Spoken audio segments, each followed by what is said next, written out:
what's up? This is Antonio. Welcome back to my channel. Now, who's ready for some fighting words? In this video, I want to talk about Jamall Charlo missing weight on the scale with his up-and-coming bout against Jose Benavidez. So the fight is supposed to be at 163 pounds. However, Jamall Charlo is the champion at 160 pounds. He has been gone for well over 2 years, so, I guess just to get reacclimated to things, the fight is at 163 pounds. So that's a problem within itself because you've been inactive for over 2 years and you didn't defend the belt in over 2 years. When you do come back, you don't defend the belt. You actually fight at another weight class. So your belt, whether you win or lose, is safe because it's not at your weight class, your true weight class. So that's a problem within itself. But then you get on the scale after making Jose Benavidez fight you at 163 pounds. You get on the scales and you miss weight by not 1, not 2, but 3 pounds and some change. I think it's 166.6 pounds. So when I did my fight breakdown, I guess I was factoring in that he was as well as he said he was. Because the whole thing with the mental health and all that, I'm sure if you want to go down that route, whatever. I'm not the biggest fan or subscriber to it. But if that's what you want to say, cool. All right. Here's my issue with that. You say you're back and you say that you're well. You can't even make weight. That is a sign that things are not okay. You not missing weight is a sign that things are not okay. You not missing weight is a sign that training camp wasn't as great as it could have been. You not missing weight is a sign that you cheated along the way, or you cheated either the system or you cheated yourself along the way. That's what that entails if you miss weight. So do I think Jamall Charlo has the skill to beat Jose Benavidez? Yes, I do. Do I think he has the athleticism? Yes, I think I do. Do I think he hits harder? Yes, I think I do. Do I think he's the better just overall boxer? Yes, I think he does have a much higher boxing IQ than Jose Benavidez. But are you in the right mental space? I don't know. I don't know. This is a sign that you may not be in the right space. That's what this is. This is either negligence or just a complacency, or you just had a bad training camp. Now, you can take either one of the three, but none of them say anything positive about you if you take any one of the three. I know he has a nutritionist. I know he was saying that he was working out before this. He never truly stopped working out. If you never truly stopped working out, you shouldn't have been that far away from weight to where you had to come down to the point where you miss weight. That's an issue within itself. So there's some concerns there. Do I think he can still win the fight? Yes, I think he can still win the fight. Would I be confident in saying that he's going to win the fight? I think I am. I think I'm still confident that he will beat Jose Benavidez. I don't think, and not to knock Jose Benavidez, I just don't think there's anything remotely special about his fight game. Or, I feel like the biggest hurdle from Jose Benavidez is over. And that's the trash talk and the commentary. But once he gets in the ring, I think he is a live dog, and I think he's game to fight. But do I think he can fight on an elite level? No, I do not. I've never thought that. And even with Charlo's mental issues, and even with Charlo missing weight, and even with Charlo having a very, very, very questionable training camp, I still think Charlo can beat Jose Benavidez. But because of the unprofessionalism of missing weight by 3 pounds, I think the fight will be a little bit more difficult than I initially calculated. I think it will go to a decision, which in my opinion is, unless Charlo beats up Jose Benavidez from round 1 to 10 flawlessly,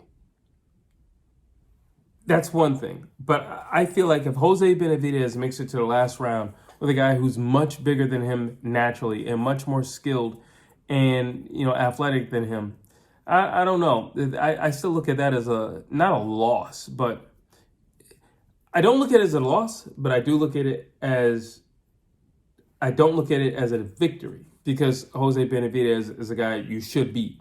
He was handpicked by the powers that be, so that you could win, so that you can get back on the horse, that you can get your confidence back, and because you should be able to smoke Jose Benavidez. If you can't smoke Jose Benavidez, well, then I don't know. We got a big question mark. I don't know. I don't know. That's just a big question mark. Then what happens next? Because there are some live dogs at 160 pounds. So really, what happens next? Who is next?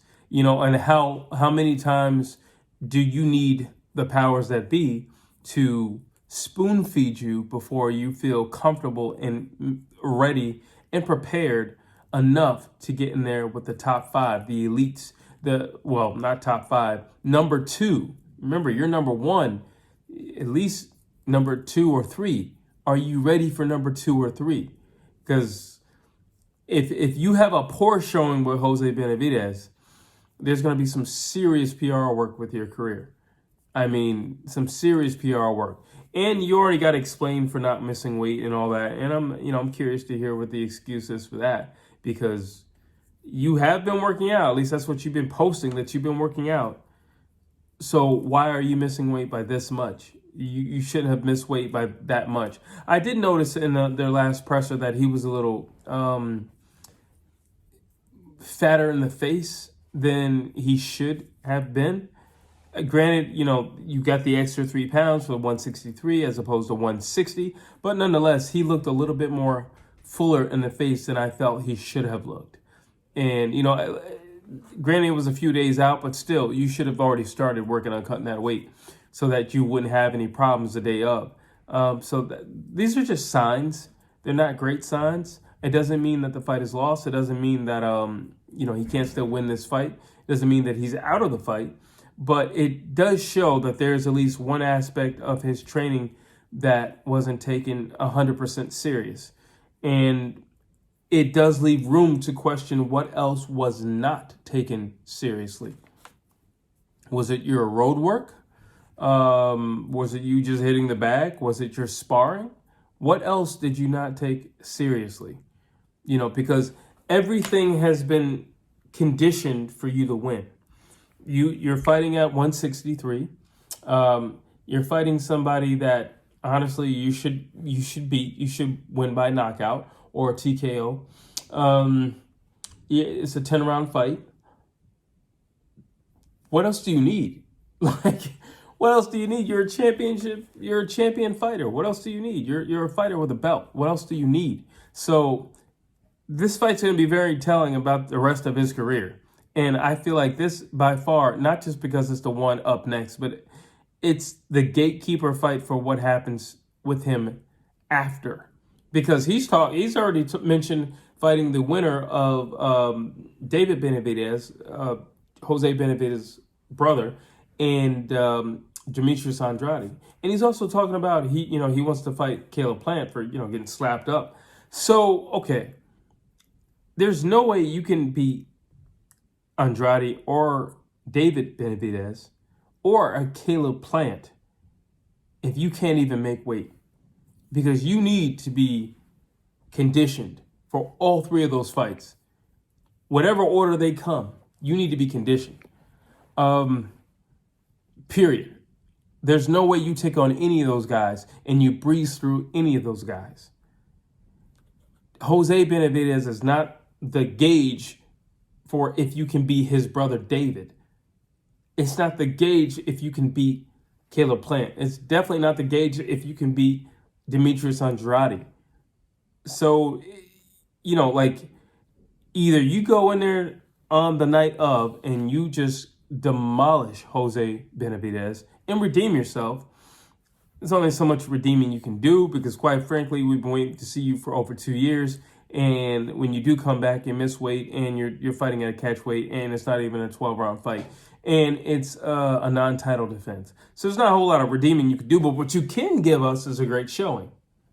Now, if you give us a great showing and you knock this guy into the 3rd row in the 2nd or 3rd round, maybe 4th round, you're completely dominant to the 5th round, and then you finish it, you end him in like a Mortal Kombat game. That's different.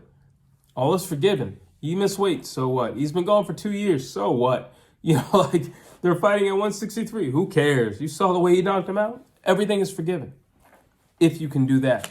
If you can do that. We will see. We will definitely see. Those are my thoughts. Drop your thoughts down below. Tell me again if you still believe that Charlo will beat Jose Benavidez, or if you believe like I should, he should definitely beat it. I mean, all the pieces were put into play so that he could beat him. Drop your thoughts down below. I would love to hear what you have to say. As always, please like, please share, please subscribe to this channel.